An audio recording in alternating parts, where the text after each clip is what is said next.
Talking about a guy that got locked up. I had no clue, but we are live, and now you know why they're talking about guys locked up, because it's you. Welcome to the Less Than Lethal chat. Instead of my normal potluck Sunday, or Saturday, I should say. Still used to saying potluck Sundays, but potluck Saturdays. Talk about less than lethal options. We'll try to keep this going to the top of the hour. I don't know if we'll be able to make it that long or not, but we'll see. Hopefully, we'll have some people bringing questions. If not, it's just going to be people on the panel talking and BSing if we can't come up and fill the 45 minutes to an hour that I was hoping we can on this topic. But we'll do a quick introduction here. I'll just read everybody's names off. As I see them anyway, we got handgun newbie, a fellow Wisconsinite. Hey there. Oh there. Drinking, by the way. I'm drinking Wisconsin beer, too, by the way.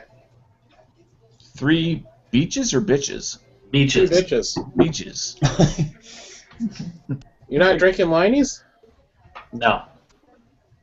Yeah, that's not bad for a mass production beer.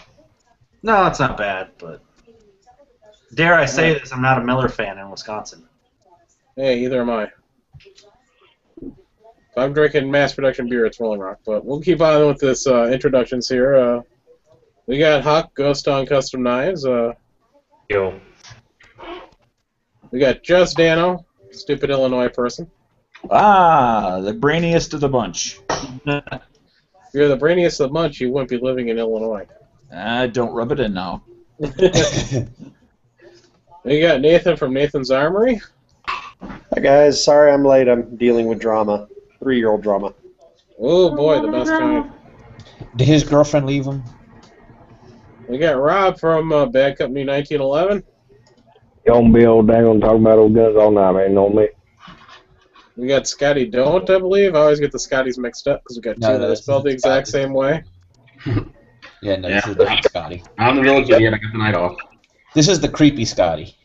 Whoa! He's the one who always looks startled. And, of course, we got Thin Blue Line. He's only 13, but give him a break. 13 and a half. No, it's 13 and 7 months. And, of course, if you don't know who I am, you are definitely in the wrong place, Mr. Quark71. So, I don't have any questions brought up. I'm not going to turn this into a job or anything, but I want to talk a little bit about less than lethal and Wisconsin's lame law, since we got another Wisconsinite in here. Our pepper spray can only be 10% OC, no more, no less. Or it can be less, but can't be no any more. Can't have any, like, UV dye in there or anything. Canisters got to look like a pepper spray canister. It can't look like a pen or anything else that's going to disguise it away from what it really is, which is really, really lame. They allow us to open carry firearms, but we can't carry around pepper spray that might, make somebody's eyes water by mistake. And it's pretty damn lame. In Massachusetts, I read a article this week that Massachusetts' new gun laws they passed last year now make it to where you have to have your little firearm or ammo card to go and buy a taser or pepper spray. Well, we can go on here to be able to carry a taser or an electronic stun device. It'd be more correct here in Wisconsin. You've got to have concealed carry permit, concealed carry license. But at least you can carry one. We can't carry one with the license down in Illinois, so be happy. Well, right. We've got a concealed carry license that is not just strictly gun related, which is nice. It means that we can carry knives and a stun gun. But the problem is trying to find a place online that will sell you a frickin' stun gun, even if you do have your license to be able to carry one. That's not charging you a frickin' arm and a leg because, hey, we got to take time and actually verify who it is by looking at a copy of their driver's license in there. It's still carry, and finding one locally to buy is, well, impossible because I've looked. So I'm kind of like, they screwed you over with this. So where's the giant outrage in Wisconsin being like, people's eyes are really burning really more than they should, and there's UV on people, and they're all UV'd? I mean, what the hell? Nathan, if you haven't heard, there's someone screaming in your house. You might want to check on that. Yeah, I just pepper sprayed the little bastard. We know it's not that. It was more than Wisconsin 2% OC. I mean, really, can you believe how lame that is? You can't have more than 10% OC. Well, I think in Wisconsin, what we all need to do is start walking around with massive amounts of glitter in our pockets. We get attacked, we just throw that shit on people because you ever try to get glitter off you? I think that's probably a better self-defense method. I don't know. I haven't been into a strip club in quite a while. How hard is it to get the glitter off yourself there, handgun? Hard. That means I'm probably like the only one that's been on YouTube wearing makeup. So. Hey, just so you know, if you stop at the Flying J, they have rental showers, and those have very nice high pressure, and that kind of gets most of it off. Your wife won't find out. And that's why he called you the. A friend told me. Oh, by the way, the one thing I did forget about lame Wisconsin laws here is it can't be less, I think, than 10 grams or more than 65. I may be off on those numbers. It might be like lower than that. But that's, your canister cannot be more than or less than those two amounts. So they don't want you carrying a can of bear spray, but they don't want it to be so small it's hard to find. Exactly. What would it matter if my pepper spray canister only had 5 grams in it? It's supposed to be as big as the bear. Because if you had a 5-gram bottle of pepper spray, you could hide it behind your exposed carry gun. Exactly. Yeah, we won't even go into our lame knife laws because they're not less than lethal, but.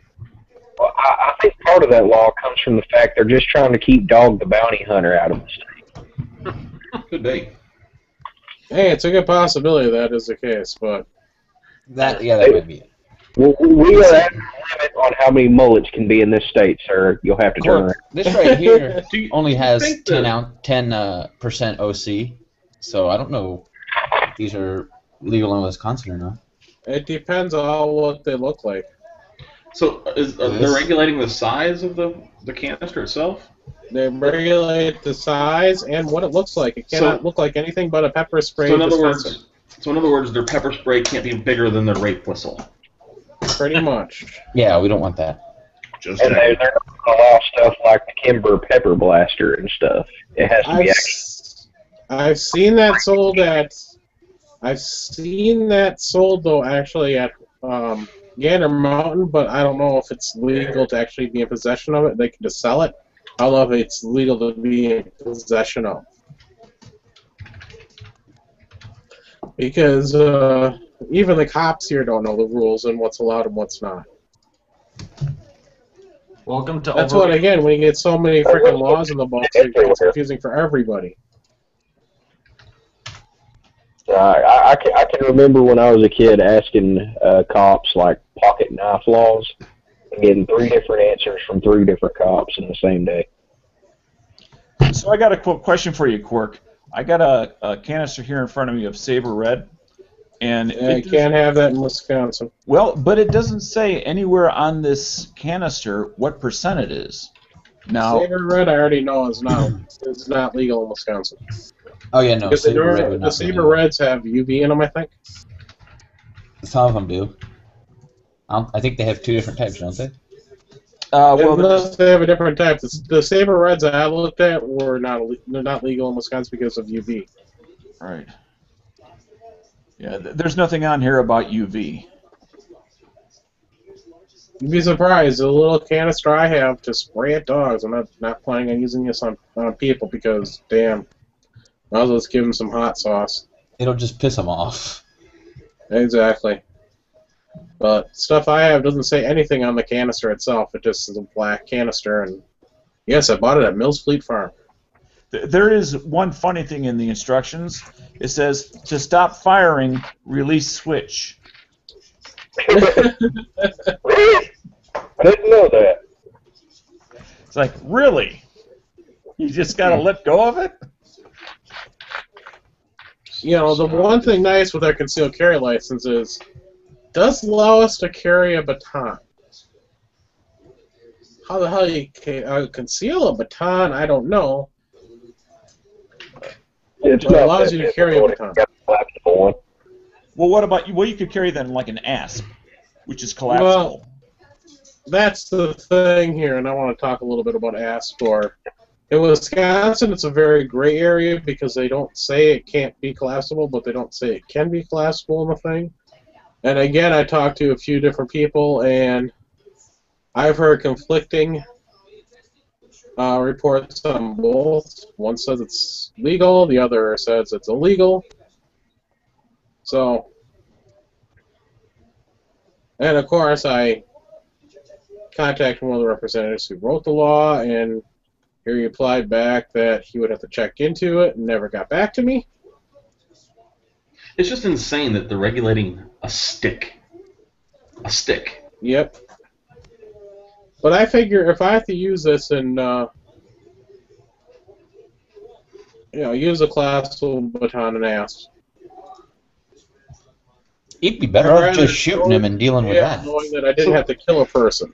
The next option is going to be a gun. Get you like a hammer, like a little ball peen hammer or something.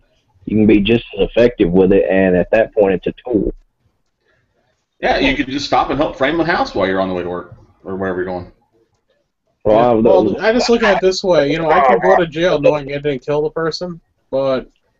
Well, there's a lot of criminals that have carried hammers specifically for the purpose that almost nowhere is it, outlawed to carry a hammer concealed or otherwise. And the only time you can be charged with a crime about it is if you use it as a weapon, to assault somebody. Otherwise, it's just a tool that you happen to have, and if you so happen to defend yourself with it, that was the case. I heard. Remember, guys, we are not lawyers here, so do not take our legal advice. I would like to say that I was told once by a cop that carrying a mag light with no batteries in it was considered a club, but when you put the batteries in it, it's considered a flashlight legally. I'd rather be carrying. I think it's ironic that it's like just adding weight turns it into a flashlight, so it's no longer a weapon. Yeah, exactly. But it's ironic how some of the laws are written and interpreted. Yeah, my Warhammer I'm carrying around, it's not meant for war. It's actually meant to destroy. But the way knock down stuff. The way the laws are always interpreted are in the way of reducing your rights. That's always the way they're interpreted. Always. So they're not properly enforced on the criminal element because, if I do something wrong with a gun, I'm looking at 10 years. They're going to throw the book at me. But your average criminal doesn't do 10 years if he robs somebody with a gun. It's retarded. Right here in Indianapolis, yesterday we had 8 murders in 12 hours, and of all the victims, most of the perpetrators haven't been caught, but of the victims, it was over 3/4 of them have already spent time in prison and have been released early. So the criminal elements back out before the closes in the cell. So I'm curious here, for the non-lethal option, how many of you here who are allowed, either by age or by where you live, actually carry some sort of spray, non-lethal spray? It's not lethal. It's less than lethal because there's always a possibility that it could kill the individual. It's very rare. So keep that straight. It's not non-lethal. It's less than lethal. Well, okay.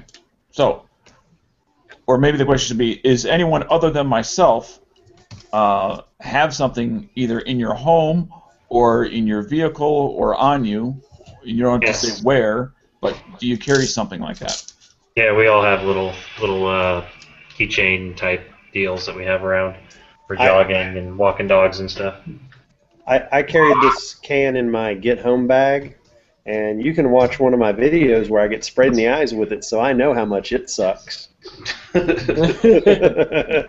yes, I do carry pepper spray on my keychain.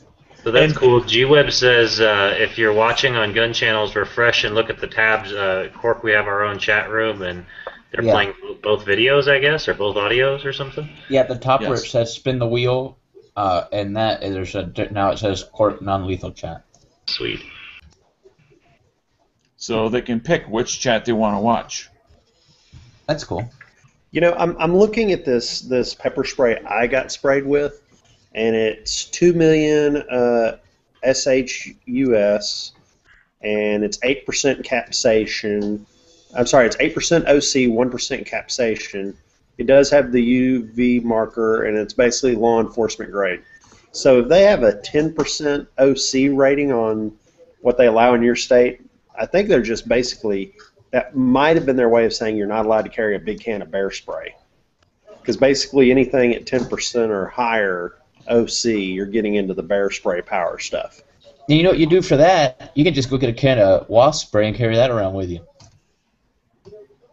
There you go. You know, I've been sprayed in the eyes by accident with wasp spray. It's not that bad. Yeah, but it can blind you.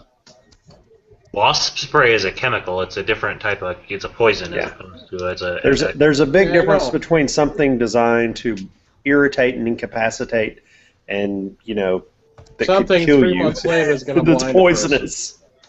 Yeah. Because we all know that pepper spray is not poisonous. It could be ingested and you would live with no problem. It wouldn't like you're living for the next hour, but it would suck. I can foresee that the carrying the wasp spray being a lot more defensible in court if you ever had to use it than a lot of other options, though. What are you going to say? I'm afraid of killer bees? I was going out to spray a wasp's nest, but you were like 20 miles from your house, sir. Well, it's a big wasp nest. Here's the thing. This would especially work in the favor of somebody who has a deathly allergy to bee stings and stuff. They carry it with them just in case because they don't want to die. And this guy happened to mug them, and they sprayed them in the eyes with wasp spray. We'd like to make it very clear that Rob is a lawyer and is free to give out legal advice. In fact, the defense "Rob said so" is admissible in court. Yeah, he's like the Masad Ayub of the chats. He'll just hold up a picture of me. The judge will say, "Fuck it, you win." All right. This guy told me to do it. Then I want to go back to the baton issue here because a friend gave me a collapsible baton. So just because I was too cheap to go and buy my own, but my friend gave me one. And I realized pretty quickly after trying to use it, this last week when I was doing the Quark Smash series that you'll see on my website in May, or on my YouTube page in May anyway. You mean Angry Quark? Yeah, Angry Quark. I call it the Quark Smash series, though. Collapsible batons, if they're cheap, I think like this one was pretty dang cheap. Don't even bother because they will bend and fall apart on you after the first strike. This one actually had the bottom, and it was a 3-section, collapsible baton. The bottom piece just came right out of the shaft and just went flying after the first hit. Were they screwed in tightly? They weren't. No, it was a friction fit. They're not screwed in. So, I've handled and made a lot of weapons, especially stick weapons and impact weapons, and there is really, in my eyes, only one kind of collapsible baton that's really worth your time, and they're kind of rare nowadays, I think. I haven't seen one in a long time.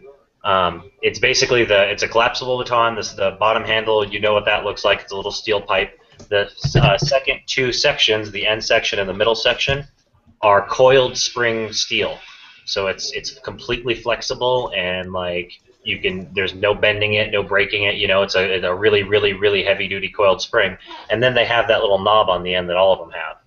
And those things, the way they transfer force when you swing them, and the way they snap when you flick them right, are some of the most brutal impact weapons I've ever seen in my life.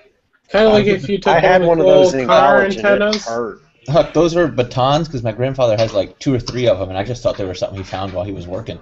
No, it's basically, it looks like any other collapsible baton. It looks like any other, asp or whatever you call them. But hey, I'm gonna pull Stone Guy here. Send me one. Stone Guy has one? I'm pulling a Stone Guy. I'm just asking to send me one. Oh. I'm gonna have to go get them from my grandfather's house because I don't even think he knows what they are. Well, I got mine at a pawn shop where it was the steel coil, the heavy-duty steel springs. Yep. And the only issue I have with it is you swing it, of course, warps back, and when you hit something, you have to get used to it because you're whipping around basically a spring with a weight on the end of it. It takes a lot of practice because you whomp yourself a lot. The kind of technique they teach with them is a lot like really, really short nunchucks. Like you use it more as a snapping motion than a hitting motion like the regular batons, but you can transfer just as much, if not more, force into the same spots with the same types of strikes. So kind of like if you were to, remember when cars used to have antennas and you'd break an antenna off? Yeah, exactly. Like that, right? That, but big and like big well, enough. Yeah, a lot worse. I'm just saying like that, though. I mean, it's well, you see, I don't remember because I was never an asshole. Oh, I've been nailed with them a few times. They hurt. Well, I'm just talking about the antennas because there was a house down the street that was basically a junkyard. People would just drop vehicles off there. The guy would scrap most of the stuff. Just because it was they were selling pins at Hulk rotting away in the back, we used to take the antennas and play with them as kids, Is that what it's called, taking them? Yeah, the cars are freaking rusting away. He's already stripped the engines and everything out, and basically the only thing that's left is basically the shell and nothing nobody wanted. I remember getting an ass whooping with a car antenna one time. My granny was one of those kinds that you got in trouble, she just grabbed whatever the closest thing was if she didn't have a belt or a switch to get you with. I remember one time Grandma was so mad she ripped the antenna off her car and beat you with it. Dude, what did you do? I don't even remember, but it was off of her. She hit you that hard? She just reached over, popped the car antenna off, and just whap, whap, whap. Stripes me with it. There are no comments on YouTube there. I have them disabled. You're going back to AM, no more FM radio for Rob over there. That's all I listen to is AM radio. Well, down in the South, aren't they real famous for switches? Yep. Yeah. Off of trees? Yeah, all you need is a nice willow. That'd be less than lethal. Yeah, my mom used to make me cut my own switch, and if it wasn't... Yeah, my great-grandfather used to do that. Oh, man. They're getting it worse. Yep, you should say clean it, cut it, clean it, and if it's not big enough around, I'll cut a really big one that you don't want me to cut. So, clean it. We never had the benefit of cleaning it. You get the splinters. Exactly. I would say when it comes to batons and stuff, I personally am not comfortable with carrying or using one. It's just my point of view. Is I don't want to. I believe in avoiding conflict or shooting someone. Like no half. There's no in between there. Yeah, either I can avoid, either I can calm you down and avoid what's going on or dodge the conflict, or it's already gotten well past words and we need to go past words. That's the way my view is. Well, the downside about any sort of brute force weapon is that they've already closed the distance in on you. You have no standoff capability. Where with a spray, at least you've got, whether it's 10 or plus feet, that you still have to work with before they're on you. Yeah, my spray I keep in my car is not really for use for people necessarily. It's more for if I'm going somewhere where I think, there might be animals or something like that. Throw it in my pocket, out in the woods or something. Right. Well, that's what I use. That's why I pepper spray on my keychain. That's why I want to carry an Astron I'd rather not have to frickin' shoot a dog if I can just beat it off or spray it off, But pepper spray doesn't work. Yeah, no, then maybe who's a good boy? Roll over, let me beat you baton off. get to leave. I just see Cork now. Who's a good boy? Roll over. You don't want to bite me. Hey, I don't want to frickin' handgun newbie. Oh, jeez, handgun. Red Rocket. What Court does on his own time. I'm gonna do a line from my favorite comedian. Mr. White, I can show you how to do this with the bulldog at home. That's okay, Doc. You can jack up the dog. We'll just put that one.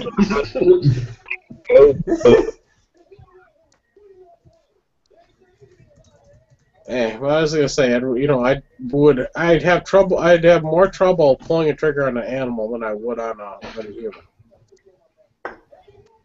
Yeah, I drew down on a charging pit bull one time and couldn't bring myself to shoot it. To this day, I kind of wish I had because I got bit to shit. But I had a my cop buddy Perry.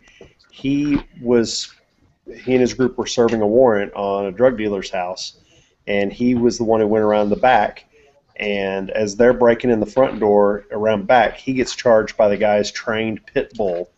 Dog jumps. He has his 45 out. Dog jumps up, bites the end of the handgun, and of course the trigger goes off. Shoots the dog in his mouth point blank with a 45. And they saved the dog and had to give it a new jaw.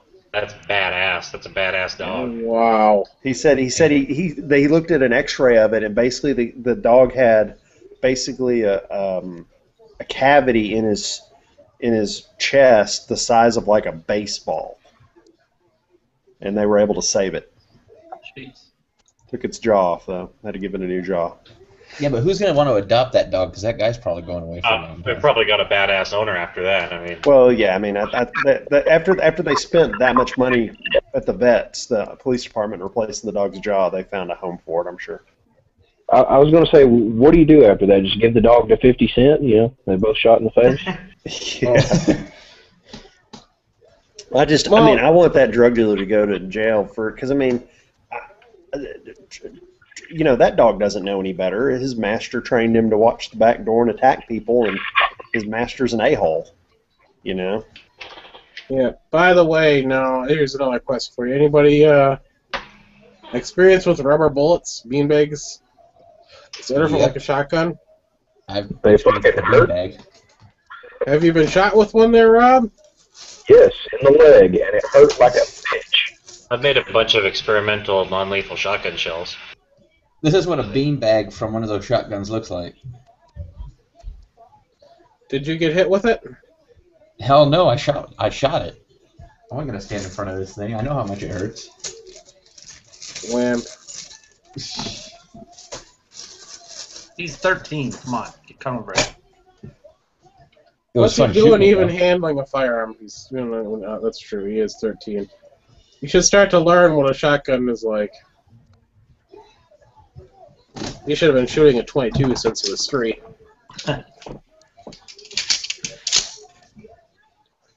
Well, I mean, I certainly would, as a non-law enforcement individual, never tell anyone to be using non-lethal shotgun rounds as far as, like, a home defense measure or something. Oh, hell no. I'm not saying for that, but I'm just saying if anybody had experience getting shot by one. I was going to say that's why when Rob said he was, I was curious. So were you going like in the Atlanta riots or something? No, this was a buddy of mine bought some, and nobody had the balls in the group to let somebody else shoot the other person with it. So we all just kind of, I dare you, that kind of bullshit, and then they put $100 on the table. So I said, fuck it, put it in the shin. So they shot you in the chin? They shot me in the shin with a 9mm rubber bullet, and it hurt like a bitch. I got shot with these munitions here, but that was it. Can you call these people friends? They gave him $100. He didn't do it for free. He got $100. I just want to make sure you and I have the same understanding of a friend, because...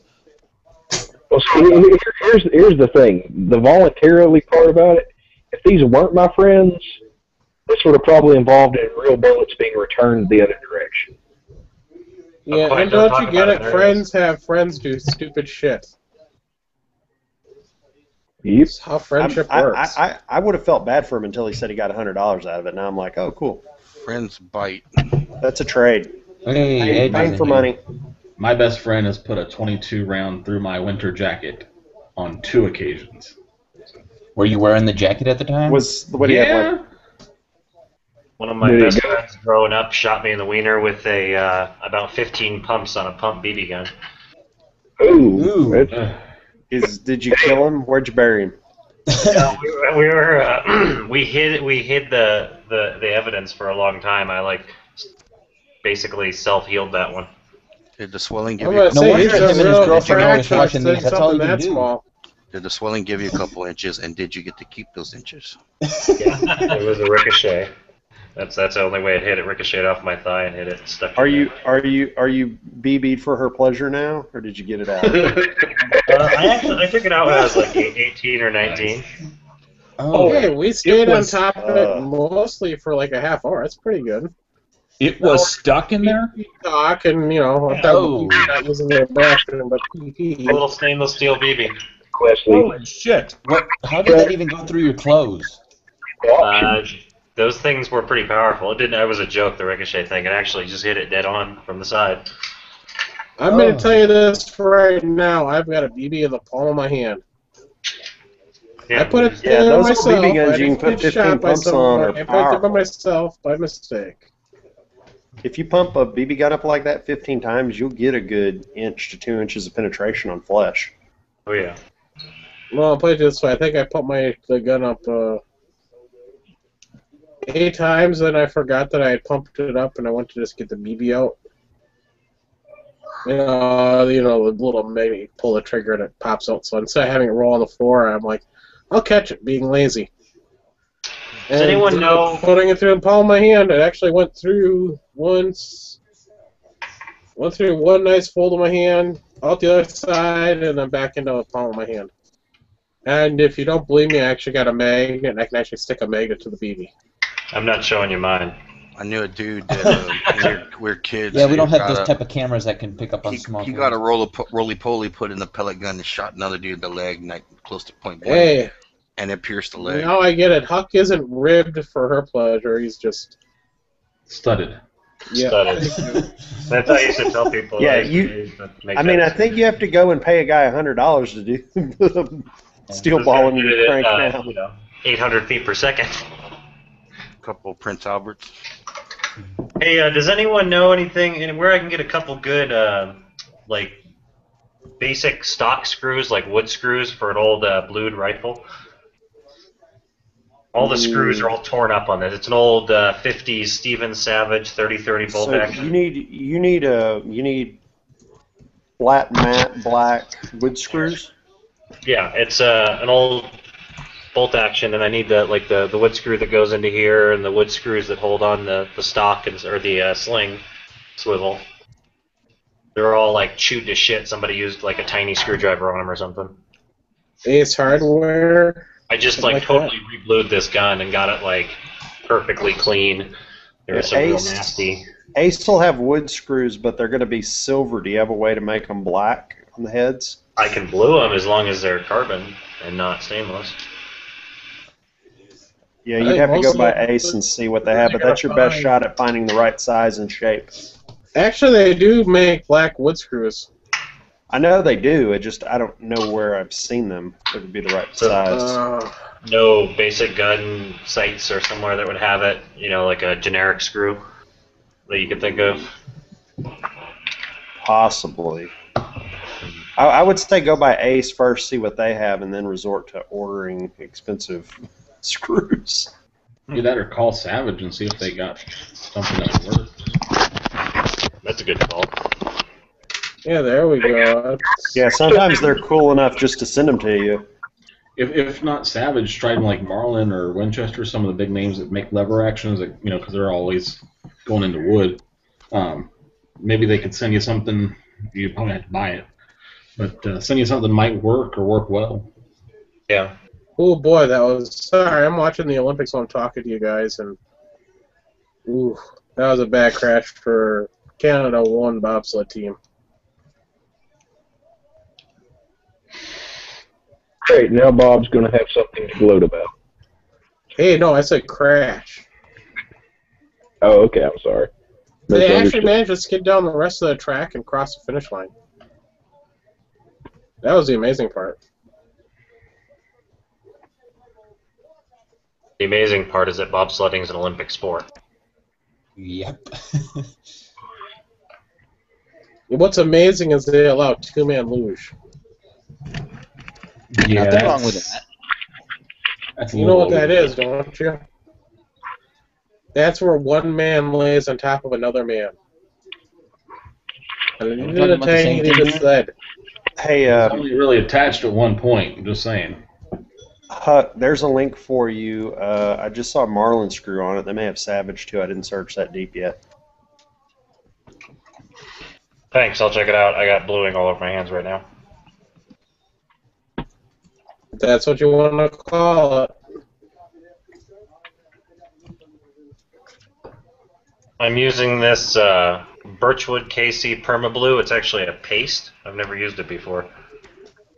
So it works pretty well. Like it takes does coats really well. So you do one solid coat and then another, and it comes out really nice.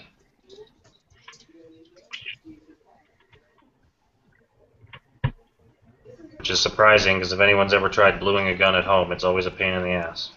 Oh, I've tried it. Oh yeah, I've blued guns at home. It never turns out very pretty as custom work. But Well, I can say right now the paste stuff is the best I've ever used. Like I just did a whole rifle barrel and it's perfect. You okay, can't tell so because I had to actually sand on it and then polish out the sanding lines. So Everybody wants a good blue job. where did you get the paste? 'Cause I've got never it at my seen gun the- store. I've never Here, seen I'll- Birchwood. I've got the Birchwood liquid bluing, but I would love to try that paste because I have a gun or two. Like I refinished my Kimber slide. Oh, perma blue paste, cool. Yeah, it's just in a little tube and a little blister pack. I think I still have the blister pack. I'll keep an eye out for it and give it a try. Sports right here. But yeah, here we go. Yeah, anyway. I do know that when you are, cold bluing, it does help to heat the metal up, though, too. Yeah, it's just a little tube, and it's so. Roboting, Huck. I wanted to test this stuff out and see how it reacted.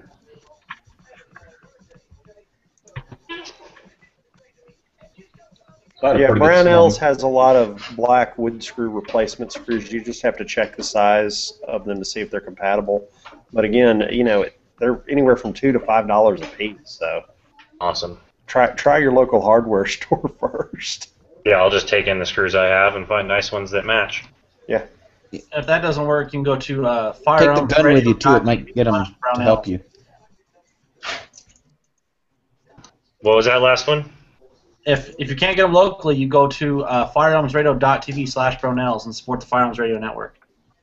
All right. Boo. You squeeze that one in pretty You smooth better be there. paying me for that plug there. It's not like nobody noticed it. Of course not. Real subtle. Go squeeze your man boobies. If you're going to make money, I'm making 1% of what you're making. I won't. I actually won't get any money in that. Hey, Huck, how are the decorative bullet casings going? I have a bunch of little baggies hanging off hooks here with different people's orders. This one says Dano on it. It's got a 50 and a bunch of little guys in there. Oh, cool. Do you need 300 Win Mags? Yeah, man. If you want to send them, I'll make you a couple for the cost of shipping, and send them out your way. What are you making out of cases? Stone bullets. You haven't seen them yet? Oh no, I have seen your stone bullets. Yeah. Okay. Yeah, I do have They see your stones, too. 250 BMG and 300 Win Mag cases that I'll be sending you once I get the order from you that I'll be sending back to you. Awesome. Because I have no other purpose for them. I was just holding on to them just for shits and giggles. Cool. I'll definitely use them, man, and like I said, make you some. Here's a nice little polished steel AK. Around with amethyst, purple crystal.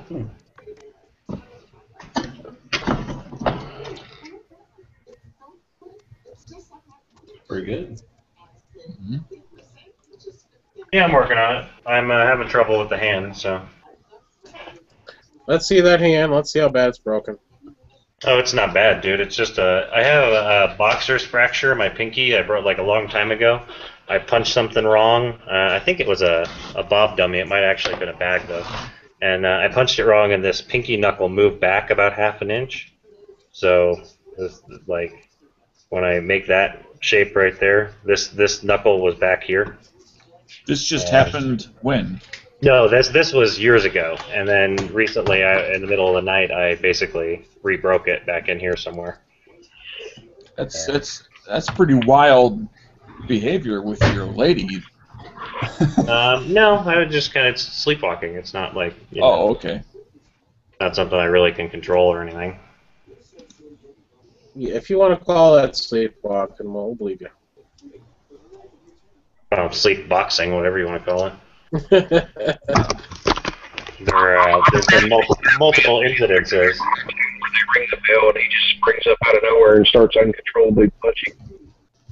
Yeah, it's not. I'm not like a sleeper agent or anything. It's just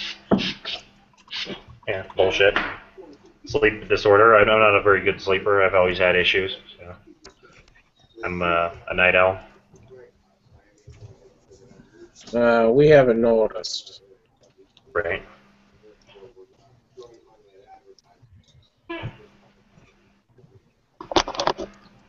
I'm sorry, I'm getting a little bit distracted. US 1 is going down the track right now in bobsledding. I don't want to hear any excuses. Bobsledding. But hey, less than lethal again. Less than lethal firearm, 25 ACP. Anybody? I'm kidding. I think Luke has one of those. It was a jab at Luke, yes. And actually, I think Yankee has the other one.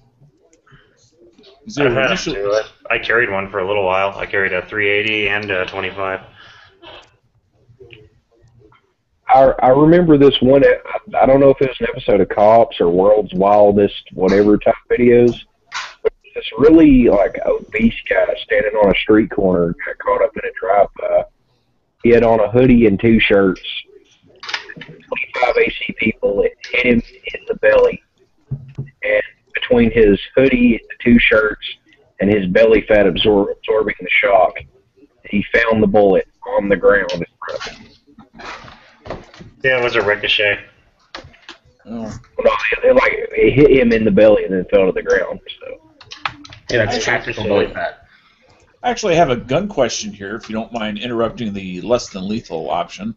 We all went almost a half hour on less than lethal, and then we got way off topic, and I'm like, I'm not reeling this back in. It's too much fun. So yeah, let's change topics and let's have some fun. Is there a current model 380 that does not have a manual safety? Like that little Ruger 380, does that have a manual safety? The Glock. I believe there's a new Glock out that's I played with that today, by the way, for the first time I got to handle one. I meant other than the first time you got to handle it. Okay. I'm a 380. I fucking want one. They are so cool. It's like a tiny little Glock that somebody left in the washer. Somebody left a tiny little cock in the washer? That was like the second YouTube video I ever did was a review of the DB380. And I know maybe I just had a bad experience with one, but the one that I had was a piece of shit. What about the Ruger that's kind of a copy of the AT380? Did Ruger do a little bit better job as far as reliability? Or no? I'm not familiar with Ruger's, the one you're talking about. How about the LCR? Or LC, was it the LCP? LCP, yeah, 380. Oh, yeah, that's it. I thought you was talking about something else. Those are good guns. I haven't had any malfunctions out of the one that I shot that belongs to a friend of mine, which we shot the piss out of it. Did they have a manual safety on it? I can't remember. It's been a while ago. Yes, they do. Okay. I actually was at the gun shop today, and the LCP is too small for my hand. I said, hey, let me see that LC9, and I picked it up. It doesn't feel bad. So no, it shoots good too. It shoots much better than the Kel-Tec. Now, I'm just wondering if there's another 380 other than Glock that does not have a manual safety that's made by a main producer of firearms. Oh, no, I was going to say Kel-Tec, but never mind. That does not have a manual safety? Correct. That does not have a manual safety. The Taurus TCP 380.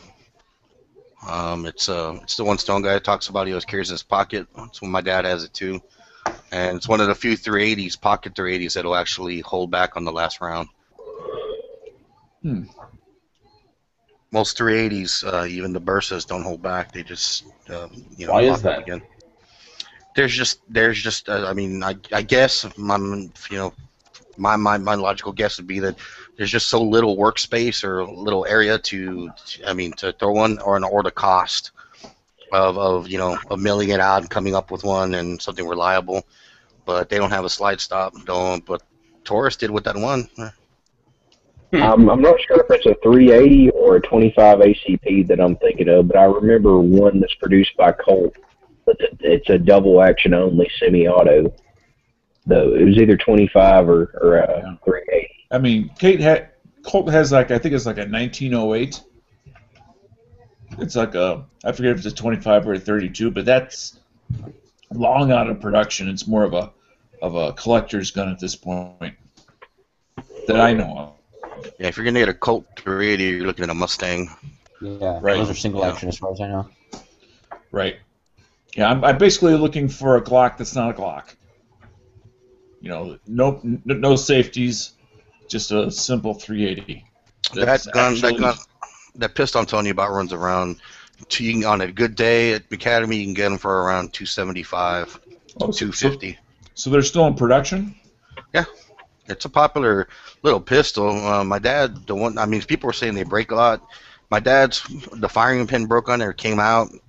I had to send it into them, and they fixed it, and it hasn't had a problem since. We've shot many rounds through it. It's not the most it's not a range gun. It's a pocket belly pistol. So once you put a box through it, your hand's usually hurting because it's a small little frame, little lightweight frame with decent projectile, little blast coming out of it.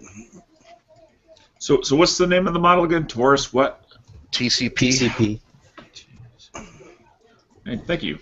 They make them in different colors. They come with a little pouch. Dan, are you talking about the Colt Pony, like light 380 or something?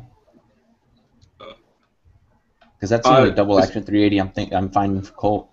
Well, there was one. It was like a 1908. I forget if it was a 25 ACP or a 32. I can't recall, but it's been discontinued for a long time. This is the one I know what he's talking about. It looks like the older, right before 1911 came out, when John Browning was working out his design, has like a rounded kind of back, kind of looks like a little bit like a high point on the rear of the slide. And right. The front's blocked, and they made a full size 1906, 1907, and so on until they went to the 1911. But they also mocked up a smaller model, and that's the one he's talking about. F&H, I think, makes a couple of models. I also made some. Browning. There's several manufacturers that made them, but I think Colt's the first one to produce one under the Moses Browning design. Yes. Moonfood is saying Car makes one. The Car P380. I thought cars have a grip cars safety. Don't have it. No, I don't believe it does.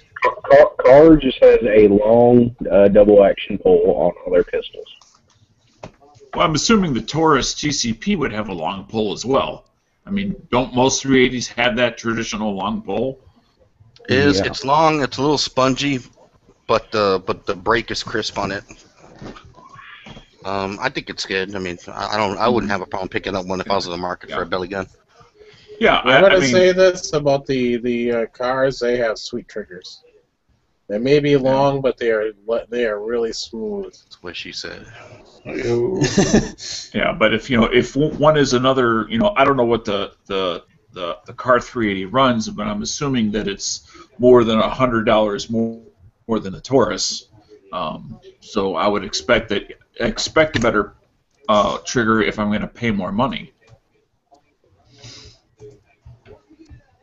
I felt one of the best double action only triggers that I've ever felt in my life today.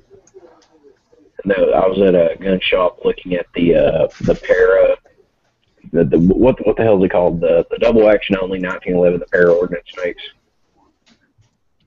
Well, 2011, is that what they called it? The double stack one? Yeah, you're talking about the 2000. the LDA. Yeah, that's it. I couldn't remember like double action.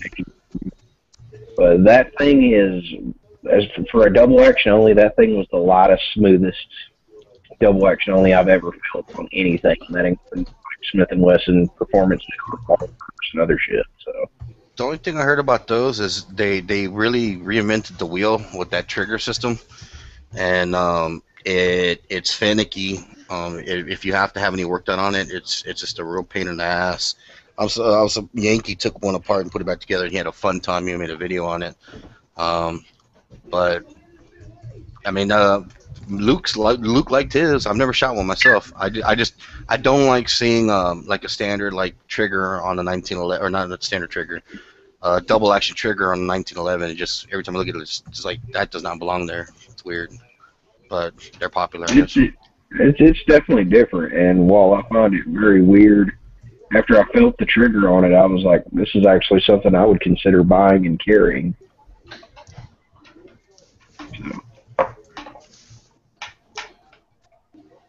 Plus, they had it priced right, so. Yeah, but you can find that Taurus, like I said, $279, $259 sometimes. I just gotta wait for Academy to throw up a sale. There is a reason why there is a price difference there, Thimble. I was about to say that I just went and looked at the cars. I guess somebody else linked it. Thin Blue. The cars are expensive on the 380s. It's cheaper to get a 9mm. Yes. Like my car 9mm that I carry all the time. I think it ran me $350. It's the CM9. It was under $400. The Glock 42 is cheaper than that. I mean, I have to wonder, when you're talking more than double the price, are you even getting double the fill in the blank? Well, I'm not familiar with the P380, but go take a look at it. Not on a gun that small. I mean, whether it's double the reliability or double the amount or types of ammo it'll feed. My opinion, I mean, Taurus semi-auto, if you can get 1,000 rounds without it breaking, maybe even 500 rounds without it breaking. I like 1,000 because of my experience with them. You go 1,000, then I think it's solid. It's probably not going to break on you because it usually will break before then. And that one that my dad had broke within 300 rounds. I'm gonna tell you this right now. My experience with the one Taurus I owned was a revolver. In 22 long rifle. Keep that straight. It went out of timing in the first couple hundred rounds. Really? It sent it back in. They supposedly fixed the problem. Got it back. Tried it again, and I think this one went roughly a little over 400 rounds. It wasn't a whole box of ammo. And it went out of time again on me, and I sent it back. They replaced it, and I sold it without firing it. Yeah, I mean, the only time I'd recommend Taurus is like over a high point or something a little bit less expensive, and you're on a budget. Yeah, Celtic, and you're on a budget. You literally can't afford that extra $100 or $200. My wife has a Glock. Look, my wife has there are some few guns that Taurus makes that I would consider very high quality, like the Beretta clone. The Beretta clone is one of them. The Beretta clone's decent, but I would say that the Taurus Raging Bull is one damn fine revolver. Well, Matt spoke up for them before, and even Rossi's, he said he likes the revolvers. I can say this, that I had you're talking about the Raging Bull, I had a Taurus 44 Tracker, which is their 5-shot version for lightweight one, and I shot probably 600 rounds through it, and the transfer bar bent, so it would fire when you pulled the hammer back, but when you squeezed the trigger and did it double action, it wouldn't fire. And they made us buy a new transfer bar because I was the second owner and wasn't the original owner. It was a factory refurb. They refused to send us a transfer bar to have it fixed. So I don't know, take it for what it's worth. Now, my wife's titanium 37 is a Taurus, and she's got about 850 through it. And it hasn't had a single malfunction at all. Yeah, well, I told you what happened with. I told you this too. My friend's gun, and I was there when it happened. It was a revolver. It wouldn't fire until the trigger was released. Something was catching up on the firing pin. So when it went to reset, that's when the gun would actually go boom.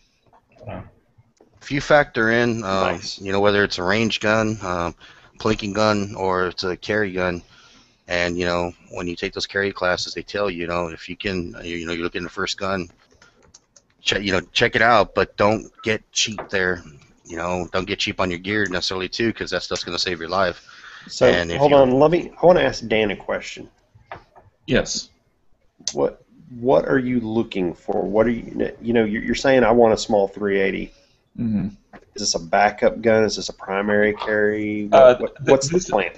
This is something that is when I need to be very, very concealed.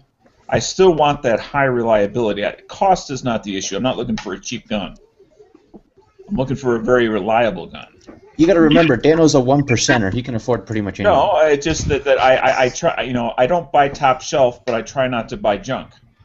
Well, here's what I've got to say. They make 9mm in almost identical sizes to some of the pocket 380s nowadays with the same reliability, and in my opinion, 9mm is slightly better caliber. So I would go with a small, decent 9mm over any 380. In my experience, I haven't found one of those 9mm that was reliable yet. Every one I've played with from every different manufacturer, those little tiny ones, has been extremely unreliable. Glock 26? That's not a tiny one. He's talking the ones that are the size of 380s. Right, like a bodyguard. A bodyguard size. Or the Keltec or the Ruger. They all have problems because of how the dynamics of a 9mm inside that tiny little frame is just prone to failure. I mean, there's so much force going around in there. What I've got to tell you is I put over 10,000 rounds through my Smith & Wesson Shield 9mm, and only had a grand total of 5 malfunctions, 3 of which I can either blame on ammunition or the shooter. Yeah, I'm looking for that next step smaller than the Shield. Okay, well, I have the Car CM9, which is their lower end version of the 9mm, and so far I've run probably 300 rounds through it, and I haven't had any problems with it. Is that one the size of the little 380s, like the TCP and the? I linked it in the side chat, but it's a 6 in the mag 9mm. It's not big. Hold on, let me turn my camera on. I'll actually hold up the CM9. Not going to do any good, that picture you got. Let me try. There's also there's the Roar Bar. Was it the Roar Bar or whatever? $1,000 pocket pistol. Okay, so they are one of the tiny framed ones then. Yeah, these are. Yeah, it's comparable to the Keltec PF9 in size. Okay. Because I put both side by side and did a comparison video on them, and they are very similar in length, shape, and width. So I'm unfamiliar with that. Is that smaller or bigger than a bodyguard? Smaller.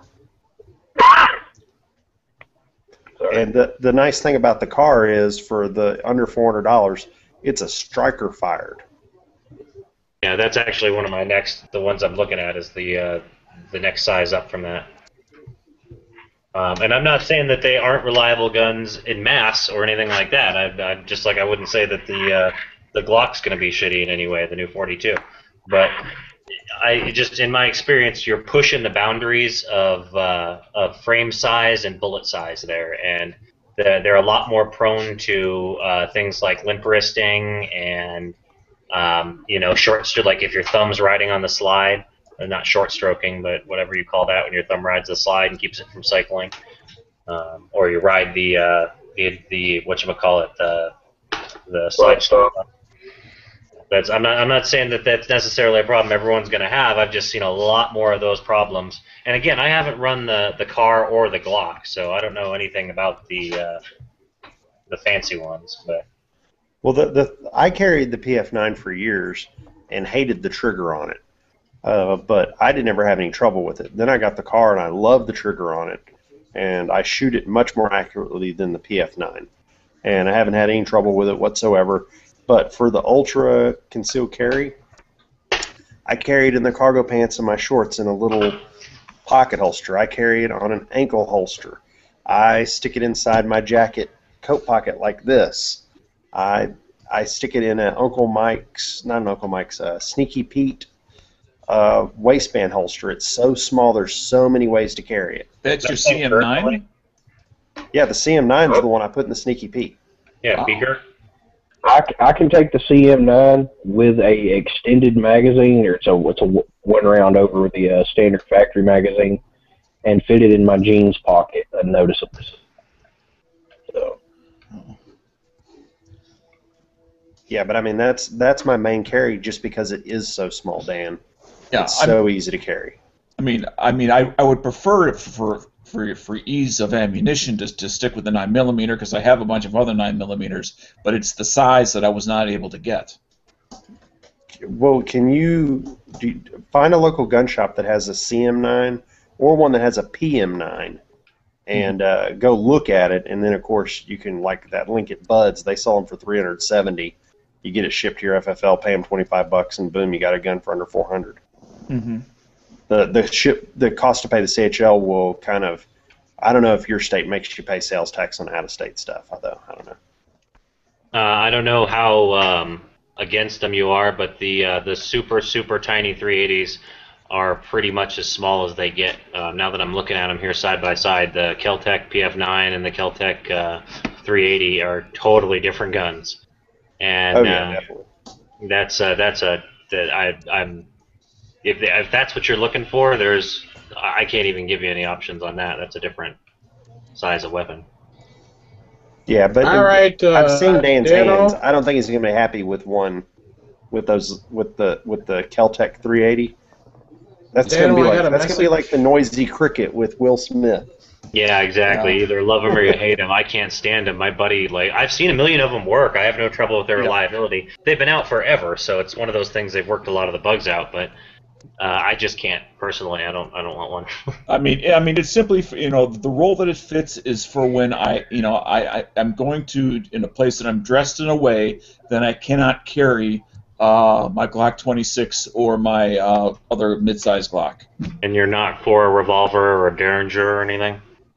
Because you can get a double-barrel Derringer in 9mm for a really good price, and there's really nothing to go wrong with it. I'm going to say this. This is a message from G-Labs to Dano. Buy one of the tiny SIGs. Okay.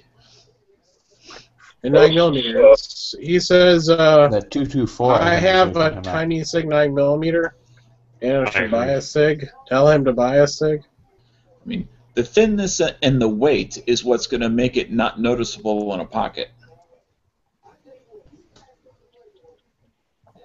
Hey, you might want to check out the tiny SIGs too. So which number is that? I don't understand their numbering system over there. The 238 is a 380. The 224 is a 9mm and a 40, I believe. And they have. Let's see. I don't know. I gotta look at the other ones. Are those the ones that look like little tiny 1911s? Those are the 298. No, not 298. What is it? 238. 938 and 238. Yeah.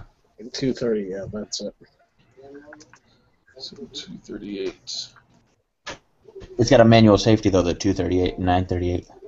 The P290 is the one I'm thinking of. The 238 for a single action trigger is kind of a weird pull, in my opinion.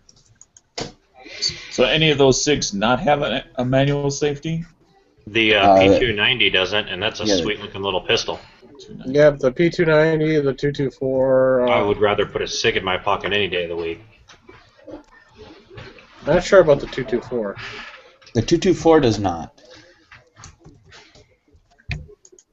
The 224 is basically a smaller 229. That's right. So which is smaller, the 290 or the one you just mentioned? Or are the they 224 against a 290. They're two different guns. Are they two different calibers? No. They're both 9mm, except the 224 comes in 40, I believe, as well. I'm pretty sure the P290 is the small one. All right, here is right from SIG's website.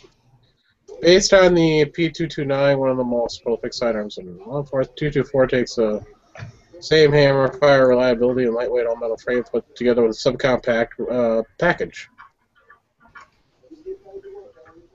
So it's a subcompact. Let me see the size.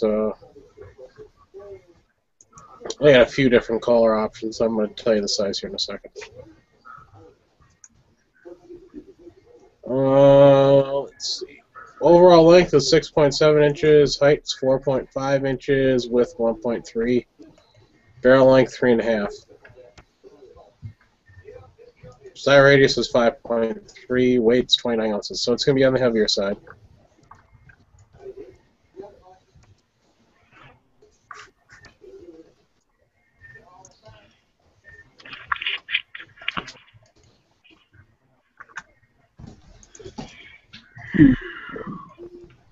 Now on the 290, let me pull the sight up.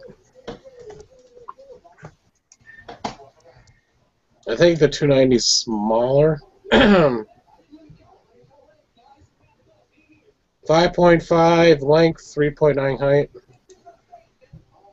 But the barrel is only 2.9 inches, so it's definitely smaller. Mm-hmm. It comes in at 20 ounces. Okay, so that 290 is the polymer. Is that what the P stands for? In their No, but naming? all the P series would be polymer now. So when it comes to SIG, the P series stands for pistol. mm-hmm. Yeah, Pistol, P226 Taurus, then model is- number. Yep.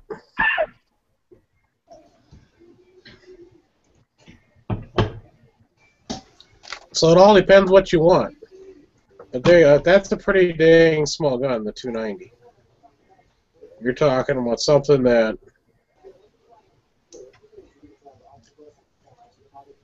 is 1.1 inches with a slide catch wide. That's pretty narrow, and the height of 3.9 inches. You're not talking much there, you know. Right. It's 6 rounds and 9mm. And the MSRP on it's only $613, so you get a lot cheaper than that.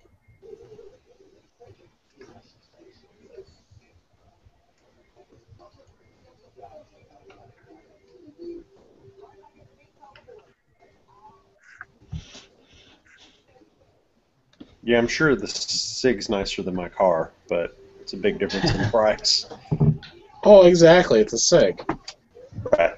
You know, but you know, and of course it's hard to measure it, but if a car is, you know, as reliable, then I would not want to pay the difference. I'm looking reliability, not for the name. Well, and I would say another factor is going to a gun shop and handling them and feeling the trigger pulls on them would be important, especially with a gun that size. Trigger's going to make all the difference in the accuracy when they're that small.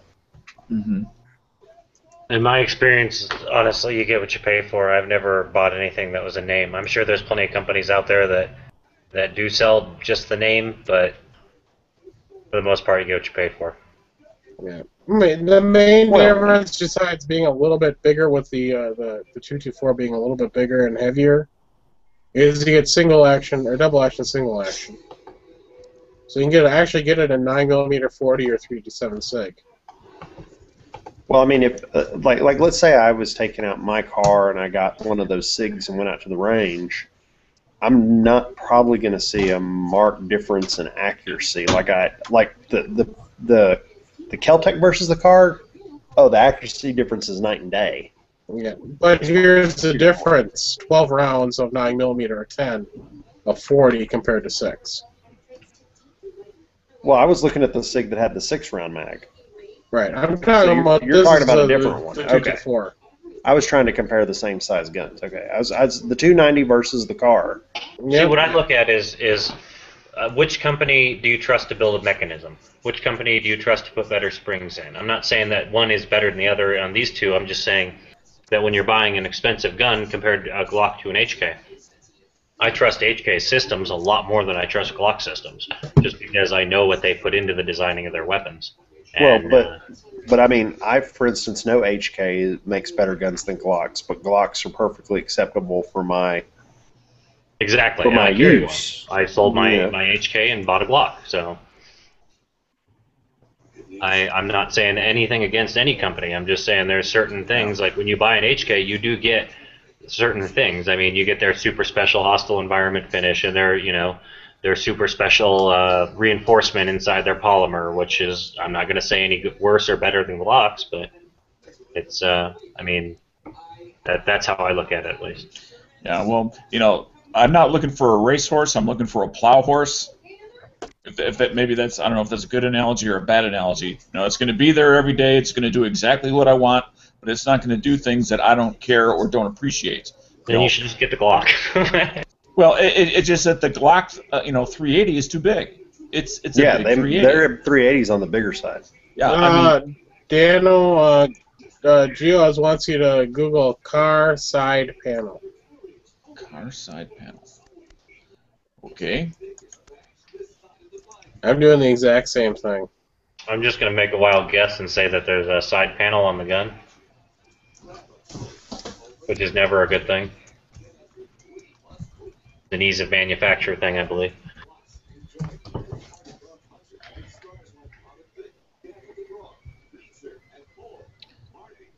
Yeah, there's a lot of, I guess, people having problems with side panels on the 380s, I guess. We got the ejectors shooting out of them, apparently. At least that's what I'm seeing. I had a car go boom this weekend.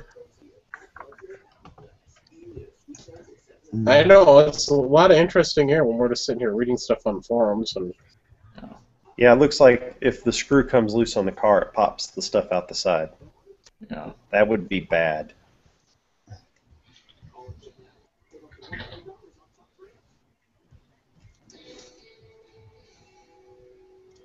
I don't know. Again, I compare what I compare the Glock to is the Walther PPK. I think it's going to be the new one, which is one of the most comfortable shooting, smooth, accurate, awesome little pistols I've ever owned, and it was a 380.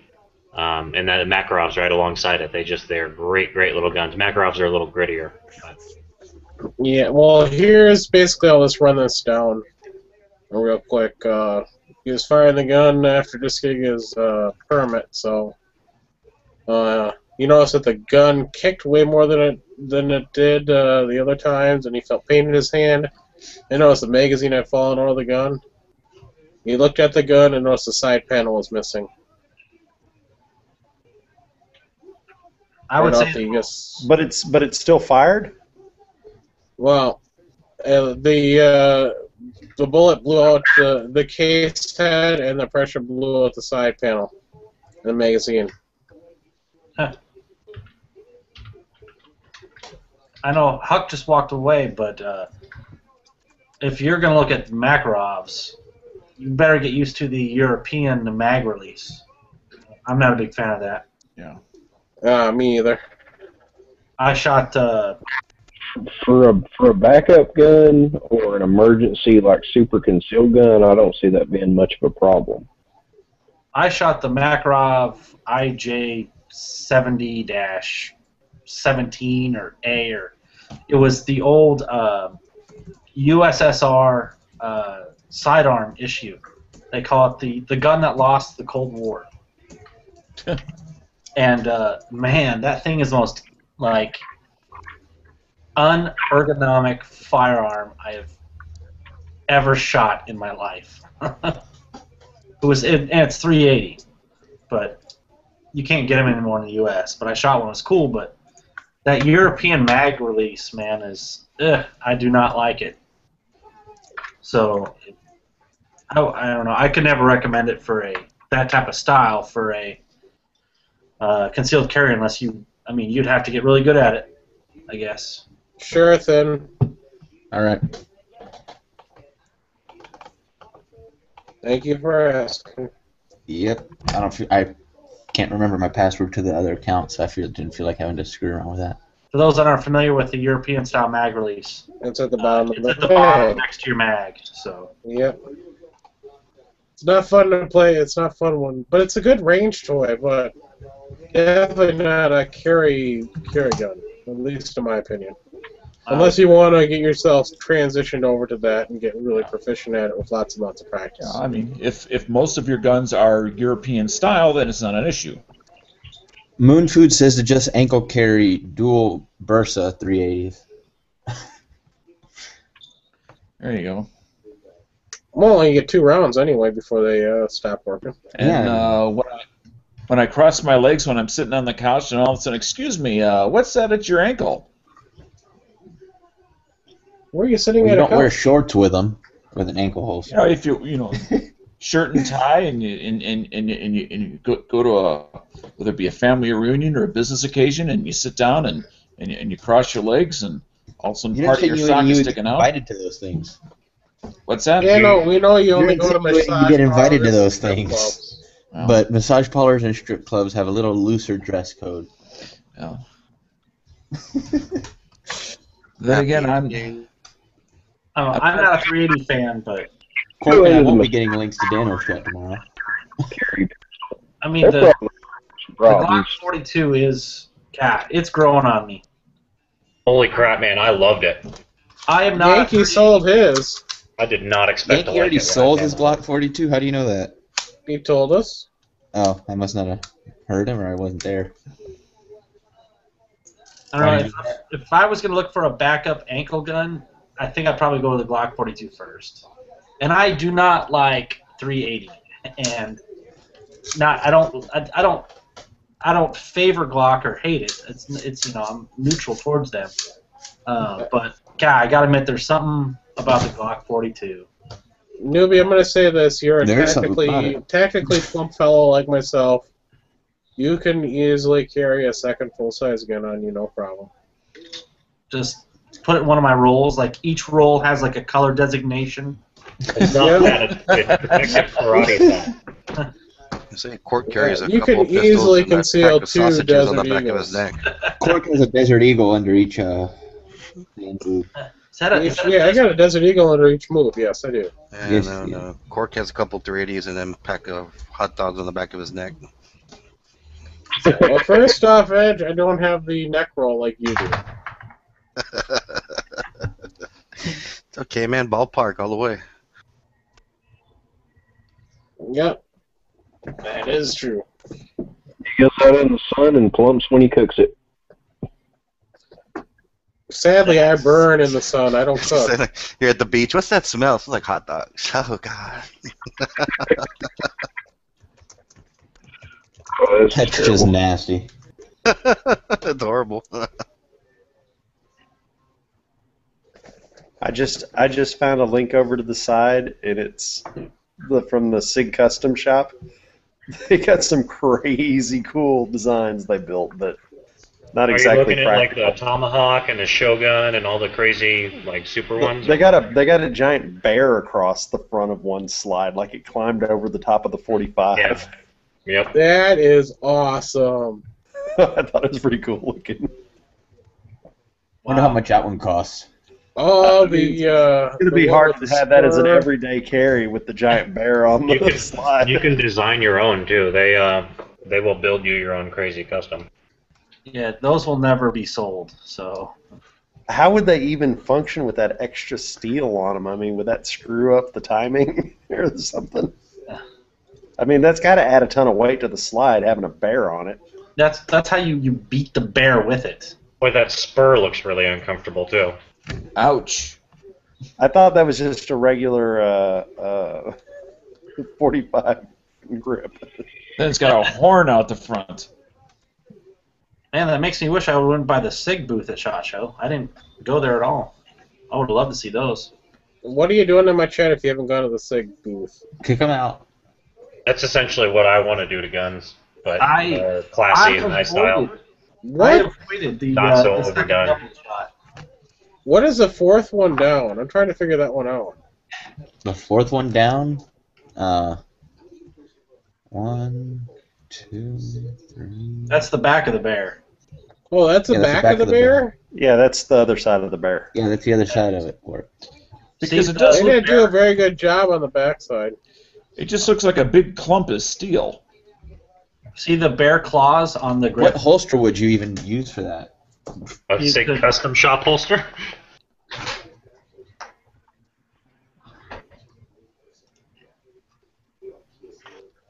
Well, this one, the one with the Oh, I missed the claw star marks on in the the- grip on on the the, backside. That's grip. cool.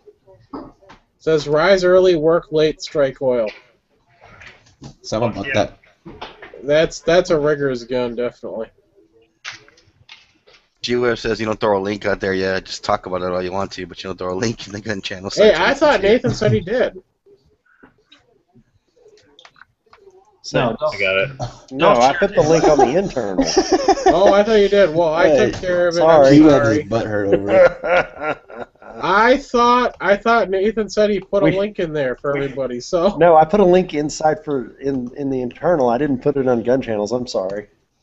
It's Nathan's fault. Blame him. Not 3 people posted in there. definitely the coolest one though is that Sorry. bear. I'm sorry. Everyone watching the chat's like, "What the hell are they looking at? Oh my God, what are they looking at?" That sounded like an accurate impression too. I definitely wouldn't want to carry the one with the spur. That looks uncomfortable. I don't even like knives with a skull crusher on them. Like somebody took a pewter shit on some pistols there. That's what I'm saying. I want to build stuff like that, but classy. The third one down looks pretty. Oh, okay, that's the same as the rise early, work late. If you look at the ones that are actually offered by the SIG Master Shop or whatever, like the Tomahawk and the Aztec, they're a lot more simple and classy, a lot easier to carry compared to these. Yeah, the one with the star on the grip. That's probably the classiest one of the group. Yeah. So that looks more like the ones that they offer on the site. The one with the German bear site. is just cool because it's got a frickin' bear on it.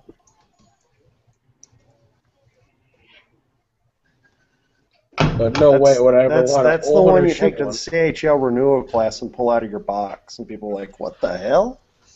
I wonder what the accuracy would be like with all that weight in the front. That's what I was Why don't you thinking. get one? Simple one. Why don't you get one? Well, you have your mommy get you one and test it out and let us know if it No works. way in hell I'm gonna pay $4,000 or $5,000 for that. Well, you have her pay for it. Hey, Gurkha, Those are the I'm still send gonna you have to that pay link for it. right now, so you Of should have made, it. that's the epitome of made for someone with more money than sense. A politician probably bought that gun. Probably some guy's like, "Man, I got so much money in the bank from this oil well I've been putting in, I don't even know what to buy. Look, there's a gun with a spur on it." Yeah, it was a $7,000 SIG.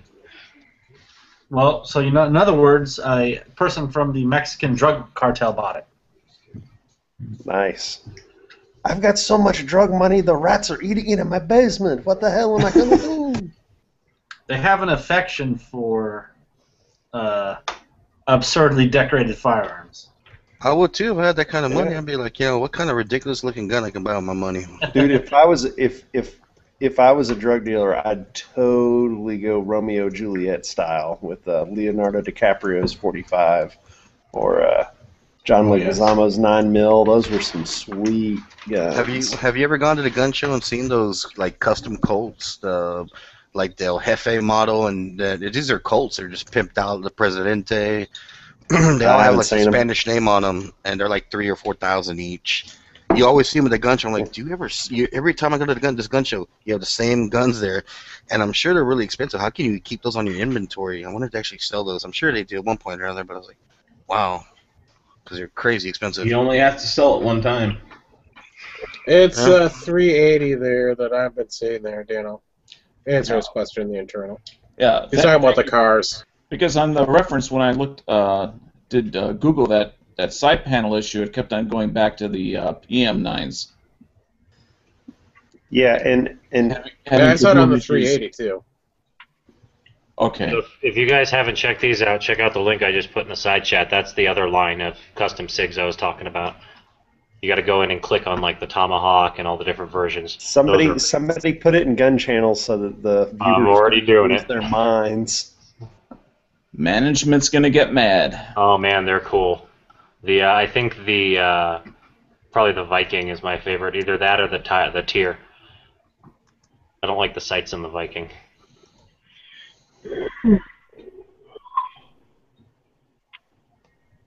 I like You can also just have it, just the flash will play for you. The top image will just play through them too. Oh, right on.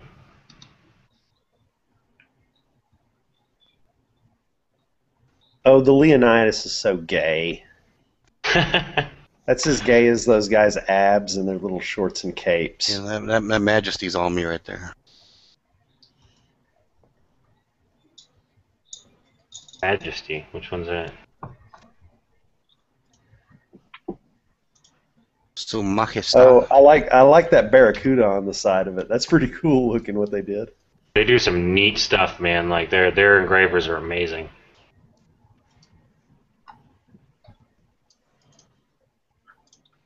That Viking is my style. Isn't that thing sweet? The Viking's cool. I haven't made it through all of them yet, so. If I had to order one, it'd either be the Zeus or the tier. If somebody was twisting my arm, probably the tier. Definitely the tier. Yeah, the Pegasus is pretty lame. The Siegfried is based on the Ring of Nibelung. That one's pretty sweet. Oh, the Samurai, that just looks cool. Unfunctional, but cool. Yeah. Yeah, it looks like something you see in an anime or like a futuristic Japanese movie. No, that's for sale to I found mine. That's for sale to the triads. Let's be honest. Scorpion, right, Cork? Uh-huh. How'd you guess a Scorpion? Because it was the next one down from the Samurai. Deductive logic. Black Widow is pretty sick. Yeah, that's played out though. I think the grip. Yeah, I think the thing is we've seen too many Cerakote and Duracoat jobs like that. The grip doesn't do it justice though. I don't know, that grip's pretty sweet. As a craftsman, that's something I'd fucking love to have on one of my weapons. That Samurai is just so gaudy. Yeah, that's the only thing. If they'd made it like subdued. If the Viking sights were better, I think that would be the best one. But that's the thing though. Is that's one of the cooler things about it is it's got the Viking boat. I don't know, but if the sights were just a little more practical. That's why I think I'm digging the Scorpion so much. The Tomahawk's the one that originally drew me, just because I like Western stuff sometimes. Nothing wrong with the Tomahawk. I think it's cool, but I think the tier is the one that I like the most that I would actually carry. Exactly. It's the only one that looks like it's classy enough for me that it's classy. It looks nice. The lines are smooth, and it doesn't have any unfunctional giant things on the slide that would catch in a holster. Well, did you see the Scorpion? There's nothing on going to catch in a holster either. Yeah, but I mean, I'm not a Mexican drug dealer, so I like the tier better. But you want to be. You're not a Mexican? Oh, I mean, yeah, if I could get a tan and speak Spanish, yeah, hell, I'd go with the Scorpion. You live in Texas and can't speak Spanish? Matthew McConaughey can do it. You can do it. Yeah. All right. As cool as some of those are, they're all gaudy. I mean, they're not very very classy. You see, the tier is too busy for me. What are y'all looking at? Give me the link. Oh yeah. Oh hey, Gurk. What's going on? There, it's in the side chat. It's the SIG, the super Master Shop Prestige Edition SIGs. Oh, I've seen these before. Yeah, the one with the dragon is nice as hell. Yeah, they're awesome. They're just so overdone. Like they're not very classy in the classic sense, I guess. How much do these cost? Is there even a price on them? Yeah, you contact them for the price. So in other words, you gotta ask the price. You can't afford it. Yeah. Yeah, I'm sure they're $3 to $7 grand, $3 to $10 grand. The Barracudas. Especially if you're customizing your own. I mean, because you could build something based off these designs. I just keep looking at the Scorpion and going, I gotta own one. Never gonna happen. In a self-defense situation. I want an Orgasmo-themed 1911. That's what I would. If I was going to order one, that's what I would tell them. And where does this theme come from? We played the Orgasmo drinking game one time, where you have to take a shot every time he says "Our Heavenly Father." Or yeah, you get so hammered in the first few minutes of that movie. It's actually not even that much fun. If you haven't seen, it's a movie with the South Park guys. It was like their first movie. It was up there. It was one of their earlier ones. It's about. You're talking about the one where they had the Orgasmo ray? Yes. Oh yeah. And they're the Mormons running around and they get pulled into pornography. But the best part is the sidekick. You know, they end up being their porn superheroes or whatever, and the dude has that just giant dildo off of his forehead the whole time. But my favorite part is every time that they had to pull in because they're Mormons and he won't like do anything with the actresses, but he's such a great actor. They put him in, and then they're like, "Okay, bring in the stunt cock." And then they have the guy come in and they don't ever shoot his face, right? Well, like they do this throughout the entire movie, and finally they're like, "Bring in the stunt cock," and a black guy walks up to replace one of the white guys, and they're like, "Are you okay with this?" He's like, "Yeah, sure, whatever." Wow, that'd be funny. These things are nice. The X5 Open, the race gun, that shit is badass. What happened? I come in here and get that. We get a black guy in the chat and it kills it. I know, right? That's a stereotype. That was a Bob comment right there. No, it was. Aren't we supposed to call them colored now? Isn't that what Stone Guy was telling me? Yeah, I think colored is the appropriate word. It's a preferred. I had to say that since Bob isn't here. You're a Negro. Hell, even I don't have to say that. Hey, man. Hey, Handgun Newbie, when you gonna put me as a special guest on your chat? I'm a Delta Force operator, bro. Oh, yeah. Eventually, dude, we are. I've been waiting for that email. We are. I'm booked for like months ahead. SHOT Show was very good to me. I hear that. Hey, no pimping your chat unless you pay me. Are you looking for cash or All right, sexual favors right this here. time, Corey? Hey, I have this right here. Cash this time. This is cashed, right? I got 50 cents. I'll take it. A napkin and a 40-round female. I'm gonna spend the 46 cents to mail you 50 cents. Actually, it's 49 cents now. Oh, whatever. Well, Screw it. Put that penny in the envelope for me. Come on. I get stamps for free. My mother works at like this what you call it? The what you call it? The people who like look after like people that do trades and shit. What do you call them? The little place. I don't know. Bodyguards? No. Like the union. She worked for like the union for the post office, right? And people send in letters, and like I guess the people don't stamp them. So the ones that they don't stamp, she just cuts them out and rips them off and reuses them. Oh, you're talking about the ones I forget to. Yeah, the ones they forget to stamp them lines in them. Yeah. I've been guilty of doing that. All right. Hey, Ask you. You're super cheap. Hey, Bob has one. Oh, okay. I wasn't sure if he did or not. But yeah, Maybe he lost Emerson it. sent me a catalog, and they just put the catalog in the mail. They taped it on one side, the Emerson Knife Company, and they put like 60-some cents in postage on the back of the catalog and stamps.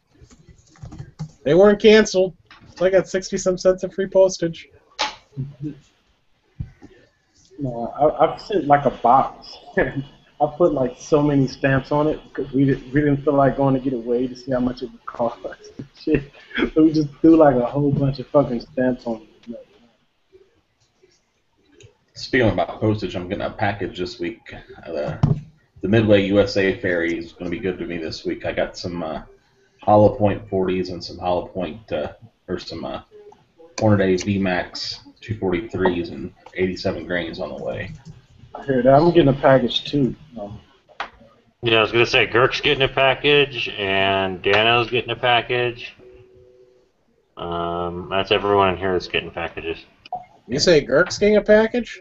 Yep. Yeah, Girk got a knife finally. And if Huck Well, wants, he's already got a package. yeah, if Hucks wants, I'll send him some pictures of my package. I got also threw a little bonus gift in there. It's a severed finger. Yes, that's what I'm talking about. I could wear it around my neck. Yeah, I made you an ear necklace. That's actually probably one of my favorite parts ever in Walking Dead is when Daryl comes back from when he gets stabbed with the arrow all fucked up, and they hide his ear necklace. Sorry. Yeah. Yeah, I did get my prize from Red Tank's giveaway, so that was cool. Yo, how do you always win these giveaways? Are you cheating? He sends special emails. And he gets some special Well, points. I'm going to say this. I'm super sexy, so all I have to do is enclose a picture of myself, and they just give me stuff. You're not. You're not. You look like a unboiled egg. Cat kitty porn. Yeah, I'm going to say some people have a fetish for...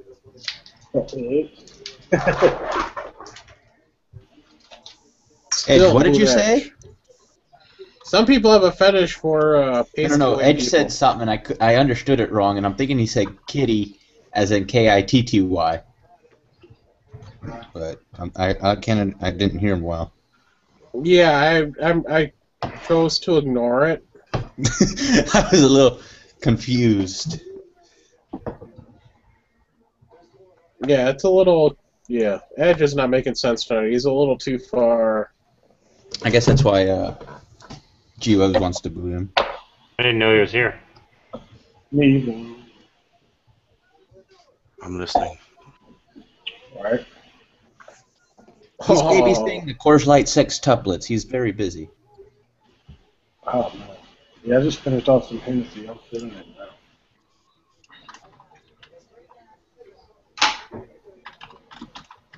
What's the matter, Big Girk? You all chatted out? Nah, man. I mean, when somebody bring up a topic. If not, I'm gonna start talking about uber tactical, fucking special forces shit. Oh, You know, being a member of the panel, feel free to bring up a topic, Girk, rather than just bitch about it. What do you guys think about Air Force PJs? Air Force BJs? PJs, pair jumpers. Oh, I thought he was talking about pajamas issued to the Air Force, and I think they're great. They're one piece, they're zip up, they're comfortable and airy. Oh wait, that's their flight suits. My bad. They probably do get pajamas. They get bad. While we're out marching in the cold, they're riding passes in heated fucking vans and shit, listening to music. Fucking crazy. But no, PJs are like they're like a rescue like they're like Air Force Special Forces, but they like rescue you when you're fucking in trouble. They like go in and rescue SEALs and other motherfuckers. Oh, kind of like the Coast Guard. Yeah, kind of like a Coast Guard, but they deal more in like combat situations. Yeah, I know. I like the Coast Guard. Right. Then they have the Air Force has like the TAC P. I forgot the actual name, but they're just like they get all this high speed training just to call in fucking airstrikes and shit. Well, that's cool.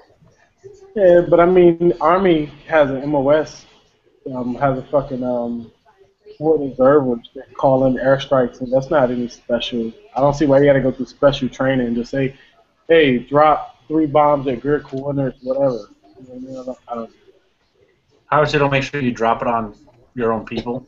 Yeah. Did you guys see that video this week where the 500-pounder almost hit? Yeah, I did. Yeah, see I seen that. Yeah. That's fucking crazy. You know what's crazy? That happens a ton, a lot. It happens way more than what you think. I don't doubt it. People get artillery dropped on them and all type of shit. It's all the soldiers. And, armed forces we've lost to friendly fire is fucking ridiculous.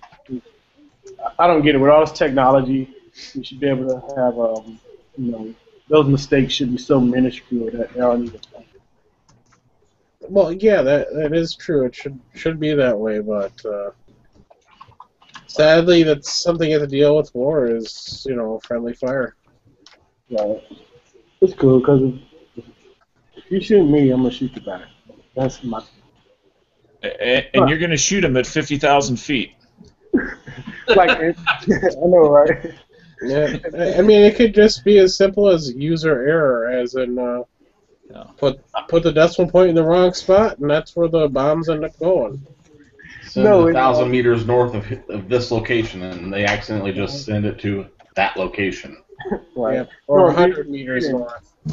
When we start going to the range to do basic rifleman training and shit, they give us all these stories of past training cycles where people had these crazy plans to get out, so they shoot each other in the leg, or people getting up and shooting, and different crazy shit.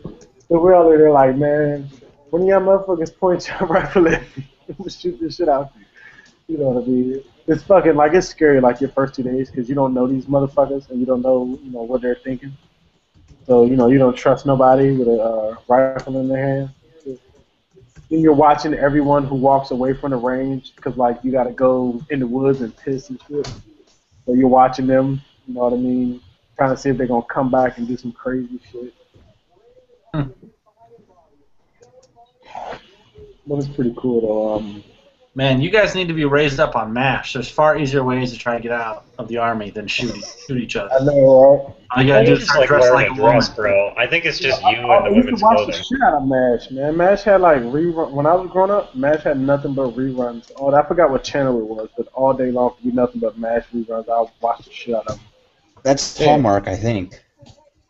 It might have been. And everything. MeTV up here plays it all. A couple hours a day. MASH is a great show, though. It's crazy because in basic training, you can it's easy to get out. You can just say, hey, I don't want to do this anymore, and what they do. I mean, they're going to process you out. Take 3-4 fucking months. And you have to sit around and do dumbass details, but they'll kick you out if you really don't want to be there. Once you get in all the way, it's quite difficult. You actually have to get kicked out. You can do what they call a refusal to train. And just say no, I'm not doing it, but that's once you're in boot and not actually. Right. Yeah, because I mean, it's a bunch of sensitive shit in the military, but let you be in a airborne unit, and you're like, okay, I'm not gonna do what you tell me to do. You're gonna get the shit beat out of you until you act right. Somebody's gonna fuck you. And it's not going to be your sergeant or your staff sergeant or officer. It's going to be somebody's going to whisper in a couple people's ears, and your battle buddy's going to be fucking you up in the barracks. Yeah, order a code red. Yeah, what bullshit. Nice movie reference. Used to call them blanket parties. Yep, blanket parties. Yep, soap and a sock. Yeah, some people do that. Huh. What's up, G-Webs? Joined, by the way. G-Webs? I've been looking at these SIG guns. I can't find a price on the damn things anywhere, but the SIGs I can find prices on, which aren't as nice as the Prestige series, are $3,000. The Prestige series must be the next level. Why don't you call them up and ask them? You know what? Because I'm not going to call SIG up and ask them for a gun I can't afford. That's just ridiculous. No one's probably ever bought one. They don't know you can't afford it. We do. Well, I mean, technically, I have a big enough credit card. I probably could buy one. I would lose a wife in the house. I only have to see my kids on the weekends then, so it's not worth it. Oh, let's Nathan, say your this: wife would kill you work at a bank. You can find cash. Oh, I have. At least for a while.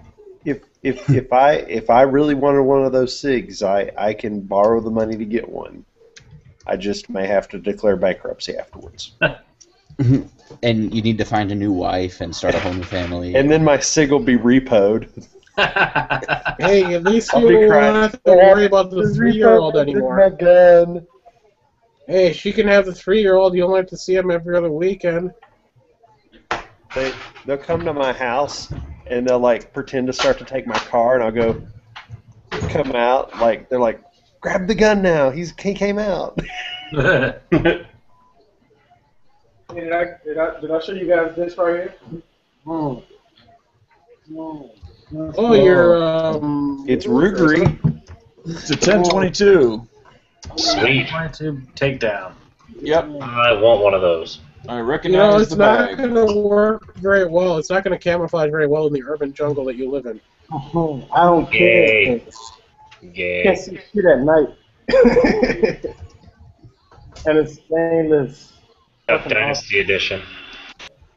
It's Hold on. edition.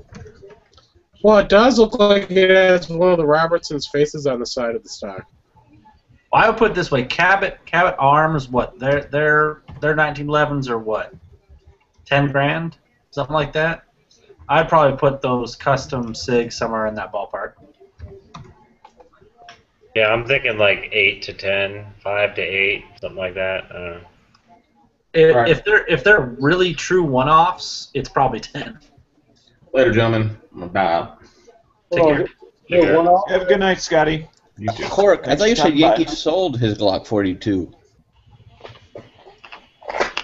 You did? Hold on, you said these are one off? That's the rumor. Yeah, but he just posted a video, Glock 42 range review, a surprisingly good gun. He just posted that video a minute ago. Since he's all into revolvers lately, why would he bother to keep it? Unless he recorded it and it's just now posting, but... Speaking of Yankee, he inspired me to make one of these little bastards. Little Kydex speed strip. Oh, shit. That's cool as hell. Nice. How well does it work?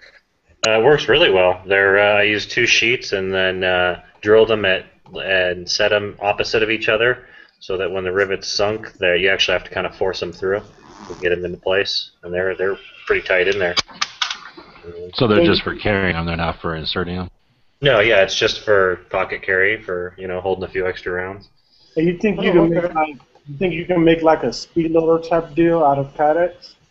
Maybe kind of like a what do they call them? The little... A sheath for a speed loader, or what? No. I mean, what do they call them? The things, the little ring that's kind of like a speed loader, but it's just a piece of circular metal. Oh, the half moon clips? Probably, yeah. Moon clips. You think you can make like a moon clip out of Kydex? Probably, yeah. I can't see it being too difficult. It's really easy to work stuff. Right. Yeah, that's pretty cool, man. Kydex is cool. Yeah, I made a 12-round one for my rifle, too. Oh, okay. Hey, Nathan, you got something in the internal. Did you see it? We'll take that as a yes. I'm responding to it by typing, and it dawned on me I probably have muted. Yeah, I got it.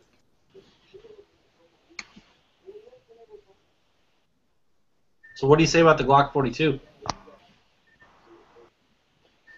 He's saying that his sister liked it.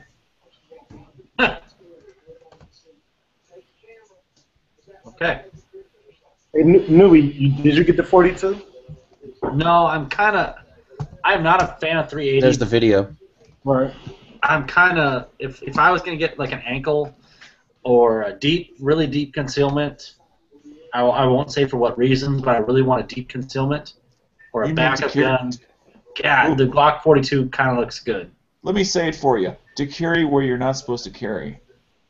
I did not say that. I know you didn't say it. That's why. Does that mean colon carry?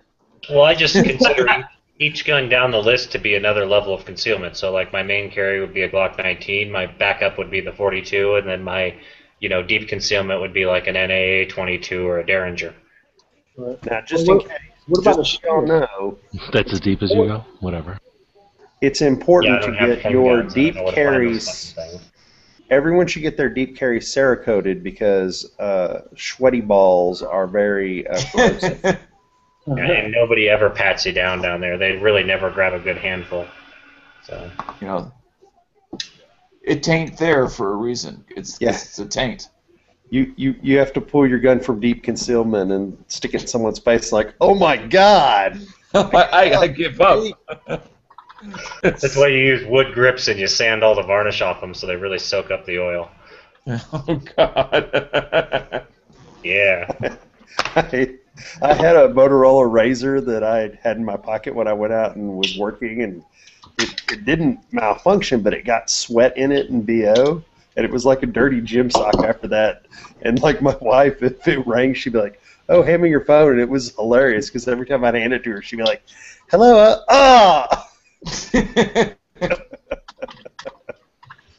That was the best. I mean, for months, it's just like handed the phone. Yeah, he sold it. Horrible. So, man, he needs to say something. I would have bought that shit. I want one of those. Well, I don't know. It'd probably be more expensive for FFL transfer than for me to just go buy one. Are they sitting on shelves though, or are they like waiting lists? What for? I don't know. I haven't even 42s. looked at one yet. I'm not. I got other stuff that I'm about to buy, so I'm not even looking at them right now to get one. But I do want one. Mine was just sitting there today, 430 or something like that, 438. Shit, some parts of the country they get regular Glocks for $450. Yeah, I see those on a regular basis. Yeah. See, I hear they're like about 600 for Gen 3. I did get this micro stream light in the other day. You guys motivated me to buy one. I was getting some other stuff from Optics Planet and picked it up for $20. That's gonna be delightful. I still like my wallet. I wasn't told Stone Guy was going to be here. Yeah, How many lumens is that? Those things are awesome, aren't they? The little stream lights. The mini stream lights. But still tonight, I was out. We were looking for a geocache in a parking lot on the way home. I don't know why I stopped. My wife's like, "Oh, there's a geocache over here." It's like, "Oh, whatever." Anyway, but I needed a flashlight, and I didn't have this one with me because I put it over here to talk about in the chat. So, but I had that credit card carry one, and I still really like that credit card carry light because it's so convenient in my wallet. I don't forget it. I don't know if I'm going to carry this one in my pocket because it's one more damn thing in my pocket. Well, I wasn't told G-Webs was going to be here. Think of the credit card one is to like always have, and then like if you're leaving the house, you grab that. Or I mean, if you're leaving the house when it's dark out, you grab that one. Well, this one I think I'm just going to stick it in my get home bag so I have it handy where I can just grab it. So if I'm in my car and I'm going to step out of my car, I have it. It's all about the keychain light. I got a keychain light, and then my next level up is the stream light stylus, and then I go up from there to tactical lights. Yep. Yeah, I like my. That's as far as you go. Well, I go to you don't have catastrophe lights. 100 lumen pistol lights, and then like the 150, 200 lumen camping like Coleman lights, and then the Surefires. I guess if you want to stop there, that's okay. I don't carry anything other than like the G2. You don't have the strobing SOS. No, we've catastrophe lanterns. We've got a Viridian tactical light that's kind of. Do you have a glow-in-the-dark flashlight so you can find it? Honestly, I like my G2s quite a bit. Blue like that joke. I like that one, Nate. And Girk wants to know who makes that one, so. Yeah, just go Google it. I'm sure a lot of stuff will come up. So, he even has his own collection. Anybody get into the UFC fighting? No. Is that what you were talking about fighting earlier? Well, no, that's what I was just watching. Is it in the Olympics? Because I don't watch that either. Watch the UFC fight, the Ronda Rousey, that hot UFC fighter just beat the shit out of some chick. So. Oh, I should have known there's it was chicks a chick doing fight. I'm Yeah, like, Stone Guy's into watching two guys beat each other up? That's cool. Oh, wait, it's two women. I mean, real UFC. wonder. Yeah, I mean, I like real UFC, but no, they've started the women UFC, and there's this chick, Ronda Rousey, who's the women's champion, and She lives up to her name. Ronda arousing? What was that? Yeah, she is smoking hot. But she Stone Guy, can how would lay you down the ever whooping abduct on a her. woman that tough? Oh, dude, that's what Tack Daddy and I were texting back and forth watching the thing. We'd be like, how cool would it be to hook up with a chick that you know could just whoop your ass? That sounds about right. I don't think that would be cool Whatever. at all. Most of y'all wives can whoop your ass, I bet, I'm sure. Oh, yeah, I mean, mine does, but shit hurt me too bad. So, before you go, did you make a decision on your 9mm? No, I have not made a decision. I did write down all the info, though, so I can check it out tomorrow during the day. Is price an issue for you? It's not a hard issue, no. I mean, I don't want to spend $1,000. Glock 19. But you can get those. Somebody said something earlier when I was saying the SIG in the chat, and people relaying it. I forgot. He said whatever the retail was or the MSRP. They're significantly less than that. Yeah. It was. I said 613 for the. Yeah, they're much less than that. Way closer to 4. Are you a Glock fan, Dano? I hate them. Yeah, but they're too big. He's a hater. Except the 380 is too big for what I want. I thought you wanted a 9mm. Well, I want something very small.